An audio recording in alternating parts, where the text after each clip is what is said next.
Minister, just look to conclude. I think we all acknowledge what the issues are here, and they're well documented, and to be fair, you've acknowledged the challenges yourself.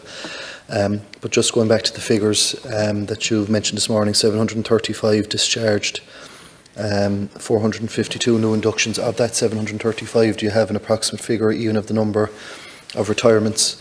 Because you've rightly acknowledged that, whether we're talking about nurses, doctors or any other job in the public sector, there's going to be a natural turnover, and it's just to give us a kind of a rough idea of how many, I suppose, naturally are discharged every year through retirements. Go on.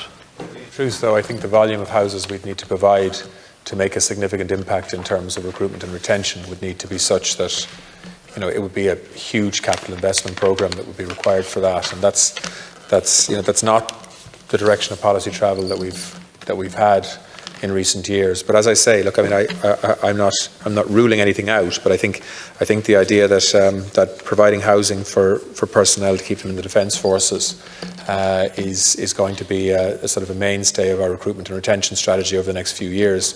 Realistically, I think it may have some niche roles to play within certain elements of the defence forces, but I think it's unlikely to be a mainstay. Whereas I think pay and conditions and supports, like for example medical facilities and so on, and medical provision are likely to have a much bigger impact. If you look, by the way, at the historic turnover, if you like, just to sort of put things into context. Back in 2018, the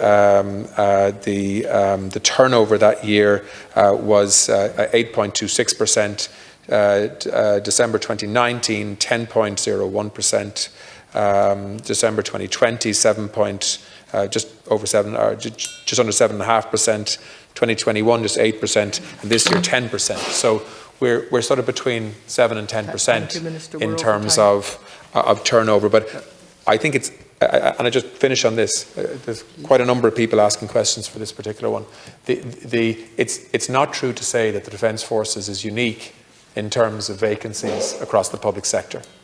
We have recruitment and retention issues right across the public sector, whether it's healthcare, whether it's in Garda Síochána, whether it's the Defence Forces, lots of other specialist areas within the public sector. Thank you, Mr. And our challenge within defence is to be dynamic enough to be able to respond to that, to turn those numbers around, and that's what we intend to do.